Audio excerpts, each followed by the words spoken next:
नमस्कार, आप देख रहे हैं एबी न्यूज और मैं हूं आपके साथ निशा। हमारे इस खास पेशकश में आप सभी का स्वागत है। पटना को सुंदर बनाने का सपना हर पटनाइट्स के दिल में है। वो शहर जहां हम और आप रहते हैं, वो शहर जहां हम पले बढ़े हैं और वो शहर जहां हम रोजी रोटी कमाते हैं। लेकिन पटना को सुंदर बनाने का जिम्मा वार्ड काउंसलर के कंधे पर होता है। लेकिन जब वही अपनी जिम्मेदारी से भागने लगे तो पटना नगर निगम का चुनाव होने वाला है और ऐसे में हम वार्ड से लेकर मेयर, डिप्टी मेयर सबकी कहानी आप तक लाएंगे। और इसी सिलसिले में आज हम बात करेंगे श्वेता झा से, जो कि मेयर की कैंडिडेट है। नमस्कार।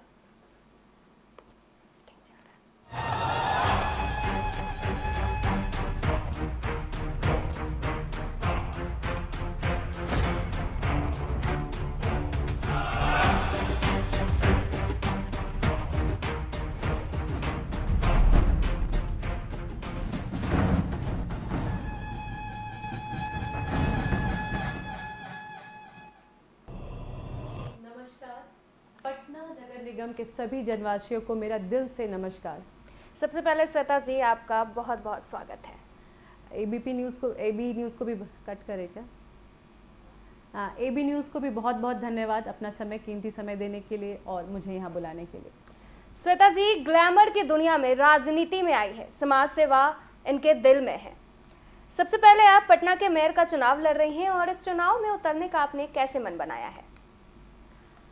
बिहार का नाम मैंने पूरे भारत में मिसेस बिहार जीतने के बाद मिसेस इंडिया तक पहुंचाया है और मैंने बिहार के से लेकर पूरे भारत के विभिन्न हिस्सों में बहुत तरह के सामाजिक कल्याण किए हुए हैं। बहुत सारे संस्थानों ने, बहुत सारे स्टेट्स ने मुझे अपने तरीके से मेरे किए हुए कार्यों की वजह से बुलाया। लेकिन जैसा कि बिहार, पटना मेरी मातृभूमि है और जन्मभूमि भी है, इसलिए पहला कर्तव्य, पहला कर्ज मेरी मातृभूमि के लिए है कि मैं यहाँ के लोगों के लिए कुछ करूँ। बाहर से कोसना बहुत आसान है और अंदर से लड़ाई बहुत मुश्किल है।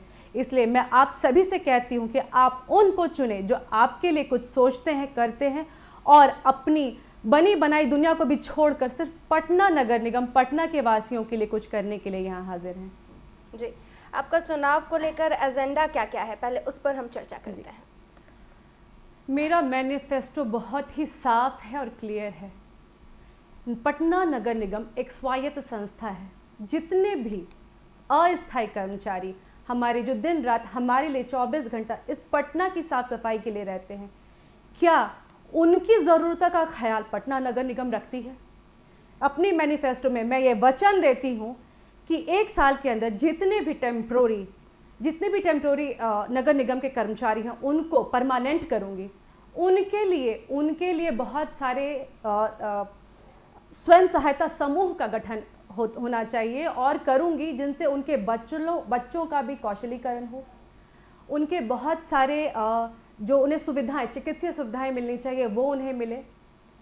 एक खास चीज़ जो मैं बोलना चाहूँगी कि उनका वेतन इतना हो कि उनका घर परिवार किसी के ऊपर जिम्मेदार ना हो और यही उन्हें एक मौका दिलाएगा। उनकी ट्रेनिंग की जाए। अगर वो खुश रहेंगे तो हमारा पटना नगर निगम सुरक्षित रहेगा और पटना नगर निगम साफ रहेगा। जी श्वेता जी, पटना के डेप्यूटी मेयर चुनाव में लगभग 17 लाख वोटर है और इस बार सीधे वोट करेंगे, तो ऐसे में क्या आपको लग रहा है कि आपकी जीत होगी? पहली बार ऐसा हो रहा है कि पटना की जनता स्वयं जनप्रतिनिधि के रूप में कार्य करेंगी। ये संवैधानिक हक भी है आपका। 20 अक्टूबर को घर से बाहर निकलें और अपनी मेयर खुद चुने। ये पहली बार ऐसा हो रहा है जब महिला कैंडिडेट, एक जनरल महिला कैंडिडेट को उम्मीदवार बनाया जा सकता है और बनाया गया है। तो जनता हमारी बहुत जागरूक हो चुकी है। उन्होंने देखा है, पटना सिटी की स्थिति देखी है, पूरे पटना को जर्जर होते हुए देखा है। हम गंगा माँ के शहर में रहते हैं और गंगा की स्थिति ऐसी है। थोड़ा आप गुलबी घाट से आगे चले जाएं, वहाँ आप देखेंगे कि क्या हालत है। जल जमाव की समस्या कोर्ट तक पहुँची हुई है। वहाँ पे जितने भी मशीन्स आए, टेलर, टेम्पू, ट्रक्स आए, हमारे पैसे से जितने भी मशीनें आई, उनका रख रखाव ये कब तक होगा? कब तक हम ये झेलने के लिए हम और जनता तैयार है? तो मैं अपनी जनता से यही कहूँगी, सचेत रहें, उन्हें चुने जो आपके लिए कुछ करना चाहती है और आपके लिए कुछ सोचती है। जी बिल्कुल श्वेता जी, क्योंकि क्या होता है ना कि चुनाव से पहले लोग विकास का वादा करते हैं जनता से, लेकिन जब चुनाव जीत जाते हैं उसके बाद विकास का जो वो खुद का विकास करते हैं, या यूँ कहें कि यही कहें कि वो खुद का विकास करते हैं। जनता की सेवा के लिए वो लोग जो चुनाव प्रचार प्रसार करते हैं कि हम जनता के लिए ये करेंगे, आपके वार्ड में हम पानी की समस्या से आपको निदान करेंगे, उसका समाधान करेंगे, शिक्षा व्यवस्था को तंदुरुस्त करेंगे। लेकिन जब वो चुनाव जीत जाते हैं उसके बाद फिर वो विकास होता ही नहीं है। तो आपका क्या कहना है इस मुद्दे को लेकर? मैं पॉलिटिशियन नहीं हूँ जी। मैंने BI analytics as a corporator work किया है जी जी, जिसमें बिजनेस इंटेलिजेंस डेटा पे कार्य करते हैं। मुझे समझ में आता है जहाँ प्रॉब्लम्स हैं, वेज फॉरवर्ड हैं। रिमोट से चलने वाली सरकार ना चुने, जो मेयर खुद हर एक एडमिनिस्ट्रेशन को अपने हाथ में रखे, खुद संचालन करे, वो भ्रष्टाचारिता होने नहीं देगी। जिसने अपने समाज बहू एक जो आगे आकर आपसे अपील कर रही है कि आप खुद 333 कैंडिडेट नॉमिनीज है, सबका आप कैंडिडेचर पढ़े, उनकी सबकी प्रोफाइलिंग पढ़े, उन्होंने क्या क्या कार्य किया है, उनके पिछले जो उनका व्यक्तित्व है वो खुद कैसा है, क्या उन्होंने आज तक उनके साफ सुथरे चरित्र के बारे में समझें। क्योंकि मुझे लगता है जब आप पढ़ेंगे, उनके मैनिफेस्टो को देखेंगे, बिल्कुल सजगता से सोचेंगे, तो आपको भी लगेगा कि जो खुद रिमोट से चल रही सरकार है वो आपके कार्य कैसे करेगी। बिजनेस इंटेलिजेंस एनालिस्ट के रूप में कार्य करने से मुझे ऐसा लगा, और उनका भी करोड़ों का बजट होता है, उनका भी कार्य प्रणाली होती है, तो जब एडमिनिस्ट्रेशन को समझने की शक्ति हमें होती है तो हमें फोकस होता है कि हमें कहाँ पहुँचना है। जिन्हें फोकस ही नहीं है उन्हें ये डर हमेशा समाये रहता है कि पता नहीं 5 साल के बाद क्या हो क्या ना हो, तो 5 साल के अंदर जितनी भ्रष्टाचारिता करनी है कर लो। लेकिन मुझे तो पता है कि जितनी बजट है, जितना सरकार हमें अनुदान या सरकार हमें बजट हमारे अंदर आता है, उसके अंदर इतना विकास होगा कि आप 5 साल क्या 25 सालों के लिए श्वेता झा को नहीं भूलेंगे। ये आपने बहुत सही कहा श्वेता जी कि 5 साल का जो है दौर होता है, मतलब कि या यूँ कहें कि 5 साल में लोगों को डर रहता है कि अगर वो जीत भी जाते हैं कि अगली बार क्या हमें जीत फिर से मिलेगी, और अगर ये डर उनके मन में हमेशा सताए रहता है। और वो 5 साल में जो भ्रष्टाचार, जो जनता के लिए पैसे आते हैं, जो जनता के सहयोग के लिए पैसे आते हैं, वो सारा उनके खाते में जाता है। तो वो जो 5 साल का दौर होता है जिसमें तमाम भ्रष्टाचार होते हैं, हम बता नहीं सकते। आप बहुत अच्छे से चीज़ों को समझती है पटना वासियों के लिए। आपने इतने सारे प्रॉब्लम को शेयर किया है हमारे साथ, हमारे दर्शक के साथ।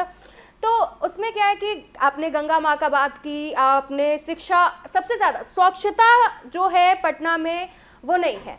तो आप स्वच्छता को लेकर क्या करेंगे? क्योंकि पटना में कहीं कहीं गली जर्जर है, रोड जर्जर है, गली में पानी इतना भर जा रहा है। क्योंकि क्या होता है कि जब बरसात का टाइम आता है, तब जब बरसात का टाइम आता है उस वक्त जल जमाव की स्थिति इतनी बद से बदतर हो जाती है कि लोग चल नहीं पाते हैं। तो उसके लिए क्या कहना है? ये भी मैंने अपने मैनिफेस्टो में कहा है कि जितने भी वार्ड हैं, 75 वार्ड हैं हमारे पास, जिनको देखने के लिए 6 सर्कल्स हैं, 108 किलोमीटर में हमारा पटना है।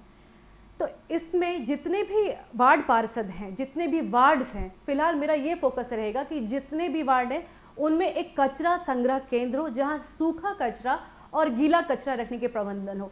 ये अभी भी हमारे कहीं ना कहीं ये रूप है, लेकिन क्या आप अपने घरों के पास ये देख पाते हैं? नहीं देख पाते। ये सिर्फ कुछ पॉश इलाकों में छोड़कर आप कहीं नहीं देखते होंगे। हाँ, ये आपने सही कहा कि सूखा कचरा और गीला कचरा का सिस्टम अभी तक है, मतलब अभी भी है।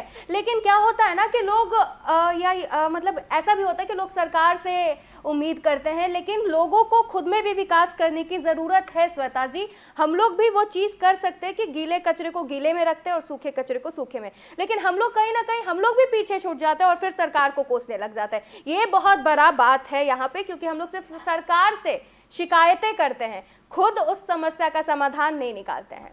मैं मानती हूँ कि अगर वहाँ की मेयर शिक्षित है तो ही वहाँ के नगरवासी शिक्षित होंगे। इसीलिए शिक्षित मेयर को चुने ताकि वो आपको बूस्ट अप करे कि हर दिन संडे का काम, जब मैं खुद मिसेस इंडिया बनकर आपके साथ झाड़ू लगाऊंगी, आपके साथ कचरे उठाऊंगी, तब तो आप सोचेंगे कि मेरी मेयर साहिबा इतना कर रही है तो मुझे कितना करना चाहिए जी। इसी तरह हर एक वार्ड पार्षद आपके साथ कंधे से कंधा मिलाकर आपकी गलियों की सफाई करेंगे। अब मैं बताती हूँ, मेरे पटना वासियों का मन इतना साफ है, उन्हें लगता है जब सरकार ही नहीं कुछ कर रही तो हम क्या करें, जब अगला कुछ नहीं कर रहा तो हम क्यों करें। तो ये जो सोच है, इस सोच को बदलने के लिए कोई ऐसा नेतृत्व चाहिए जो उनका नेता नहीं, उनके साथ सही चलने वाला कोई कर्मठ व्यक्ति हो। तो कर्मठ व्यक्ति ही ये बदलाव ला सकते हैं, जिन्हें समाज के साथ चलने की आदत है। घर पर बैठकर बातें करना बहुत आसान है, धरती पर उतरना होगा, पटना के रोड पे उतरना होगा, एक एक गलियों में घूमकर देखना होगा। 75 वार्ड है हमारे पास, 108 किलोमीटर बताया मैंने। आप बताएं कि अभी तक जितने भी मेयर हुए हैं, कितने मेयर हर एक वार्ड का निरीक्षण एक सप्ताह या एक महीने में एक बार कर पाते? क्या इतना मुश्किल है? इतना मुश्किल नहीं है। तो मैं कह रही हूँ कि जिनको हमने संवैधानिक पद पे लाए, जब वो संवैधानिक पद देखने के बावजूद अपने दिए हुए कार्यों मैनिफेस्टो से मुकर जाते हैं, तो मैं तो जनता है, इनको कैसे शिक्षित करेंगे? इसके लिए आपसे मैं पूछती हूँ कि आप बताएं, क्या आपके घर के पास कोई भी सूखा या गीला कचरा का प्रावधान या पेटी है क्या? आप इसका जवाब नहीं दे पाएंगे क्योंकि मेरे घर के पास भी नहीं है। तो इसका प्रावधान मैं लेकर आऊंगी। मैंने अपने मैनिफेस्टो में कहा है और फिर से दोहरा रही हूँ, 1 साल के अंदर जितने भी वार्ड्स हैं उनमें सूखा और गीला कचरा का प्रावधान रहेगा। अगर आपके घर में कचरा ज़्यादा या डोर टू डोर प्रणाली कार्य नहीं करती है तो सीधे आप उसमें फेंकेंगे, ना कि एक दूसरे के घरों पर, ना ही रोड पर फेंकेंगे। दूसरी बात, सामुदायिक शौचालय का होना बहुत ज़रूरी है। अगर सामुदायिक शौचालय, निम्न वर्ग आय के लोग जहाँ रहते हैं, क्या वहाँ पे सामुदायिक शौचालय है? कितने सामुदायिक शौचालय हैं? इसकी वजह से शौचालय का उपयोग रोड पे भी होता है, ऐसी जगह जहाँ लोग नहीं जाते हैं, और फिर चूंकि हमारे पास संसाधन नहीं है इसीलिए लोग ऐसे जगह जाते हैं। जी जी। तो श्वेता जी, हमें ये बताइए कि आपको किस किस समाज से वोट मिल रहा है या फिर कहे कि सपोर्ट मिल रहा है? मुझे तो पूर्ण पटना नगर निगम के वासियों पे पूरा उम्मीद है कि वो चाहते हैं शिक्षित आए, और शिक्षित किसी भी समुदाय से नहीं जुड़ा होता है, किसी भी जात से नहीं जुड़ा होता है, किसी भी धर्म से नहीं जुड़ा होता है। मुझे हर एक वर्ग का आश्वासन है और आशीर्वाद है, और अब आप नहीं सुधारेंगे। आपके पास ये पूरा अधिकार है कि आप चुने अगले 5 साल आप आशीर्वाद देते हुए गुजारना चाहते हैं या फिर कोसते हुए और अपने गलत शब्द का उपयोग करते हुए आप 5 साल गुजारना चाहते हैं। जी। श्वेता जी, आप अभी चुनाव का टाइम है, चुनाव प्रचार में कैसे घर और बाहर के बीच मैनेज कर पाती हैं? क्योंकि एक महिला के लिए बहुत मुश्किल का काम होता है घर और बाहर दोनों संभालना, क्योंकि कहीं ना कहीं अभी तक वो प्रथा चल रही है श्वेता जी कि औरत घर का भी काम करेगी, आपको प्रोफेशनल रहना है तो आप रहिए, लेकिन पर्सनल भी रहना है। तो उस बीच में कैसे समय निकाल पाती है, कैसे उस चीज़ को हैंडल कर पाती है? क्योंकि आपको बाहर भी देखना है, जनता का सेवा करना है, और उसके बाद घर में भी आपको उस तरीके से घर को भी मैनेज करना है। देखिए, अगर मैं पर्सनली अपनी बात करूं तो मैं अपने आप से मिलवाती हूं आपको। शुरू से ही मेरी आदत मल्टीटास्किंग पर्सनालिटी के रूप में की गई। जैसा मेरा टेलीकॉम रहा बैकग्राउंड, उसके बाद जैसे ही मैं मेरे कॉरपोरेट में गया, वहाँ पे आपको एक काम नहीं दिया जाता, इतने सारे कम से कम 1000 फाइलें होती हैं, कुछ डिजिटल कुछ मैनुअल, वो देखते हुए गुजारना पड़ता है, घर देखना पड़ता है। और आप यकीन मानेंगे, आपकी ये वुड बी मेयर खुद से ड्राइव करती है, कैंपेनिंग अपने कार से करती है। इसीलिए जब कभी श्वेता झा की गाड़ी निकले तो ध्यान दीजिएगा उसमें श्वेता झा ही गाड़ी चला रही हूँ। जी, ये तो बहुत अच्छी बात है। तो मैं ये कहना चाहती हूँ कि हैं बहुत सारे संसाधन हैं, मैं चाहूँ तो मैं खुद बहुत सारा सेटअप लगा के अपने लिए, लोगों के लिए बहुत सारी सुविधाएं ला सकती हूँ। तो एक जिम्मेदार व्यक्ति का यही काम होता है कि उसके लिए टास्किंग करे, मल्टी आप में प्रतिस्पर्धा होनी चाहिए, ध्यान रखने की कि आपका काम हो रहा है। एक मैनेजर का काम यही होता है कि उनके कार्य सुचारू रूप से चले, लेकिन उनका केंद्र फोकस समाज की भलाई और अपने घर की भलाई हो। जी श्वेता जी, लेकिन एक बहुत बड़ी समस्या है पटना के लिए। वो समस्या ये है कि जब हम कोई रोड पे चलते हैं, कोई रास्ते पे चलते हैं, ये मेरे नज़र में बहुत बड़ा समस्या है। वहाँ पे जो गरीब बच्चे होते, गरीब फैमिली होते, जो रोड पे अपना गुजर बसेरा करती है, उन सभी तमाम लोगों के लिए क्या है आपके नज़र में? क्या कुछ उचित कार्य है? जो निम्न आय वर्ग के लोग होते हैं, हमारे पास एक योजना आई थी घर से घरौंदे तक जी, लेकिन उसकी 300 करोड़ से भी बजट की योजना थी जो धराशायी हो गई। आज भी निम्न आय के वर्ग के लोग वहीं पड़े हैं, ना तो उनके पास स्वच्छ पीने का पानी है, ना तो शौचालय है, ना ही स्ट्रीट लाइटें हैं। 75,000 स्ट्रीट लाइटों का वादा अभी भी मुझे वो नहीं दिखता है, क्योंकि वो पता ही नहीं है कि वो आधारभूत योजना है। लाइट मिलना एक आधारभूत योजना है। नालियों का पक्कीकरण हो, सड़कों का, कच्ची जो सड़कें उनका पक्कीकरण हो, हमें खेलने के लिए एक पार्क मिले। तो मुझे लगता है कि अगर इन सड़कों के किनारे वृक्षारोपण हो तो जितने भी निम्न आय वर्ग के लोग हैं उनके लिए कौशलीकरण केंद्र योजनाएं होनी चाहिए, उनके सेवा केंद्र उनके पास होनी चाहिए कि उनका ये सब उनका हक है जो उन्हें नहीं मिल पा रहा है। और यकीन मानिए, आप मुझे एक मौका दीजिए, ये सारी समस्याएं श्वेता झा अपनी तरह खूबसूरत पूरे पटना नगर निगम को करेंगी। श्वेता जी, चुनाव प्रचार में आपकी कितनी टीम लगी हुई है? कितने लोगों की टीम के अकॉर्डिंग आप चुनाव प्रचार कर रही हैं? मैं बहुत ही निम्न वर्गीय परिवार से आती हूं और बहुत बड़ा फैसला लिया है, महापौर के रूप में अपना नॉमिनेशन किया है। तो आपकी टीम कैसे चुनाव प्रचार कर रही है? क्या कुछ अलग है? क्योंकि सभी लोग अपना प्रचार प्रसार कर रहे हैं, आपकी टीम में ऐसा क्या मतलब क्या कुछ नया है जिससे लोग आकर्षित हो? आपके काम से, आपकी बातों से ये तो पता चला कि आप पटना को एक, आप में जज्बा है पटना को एकदम नए तरीके से और एकदम एडुकेटेड बनाने का, स्वच्छ बनाने का।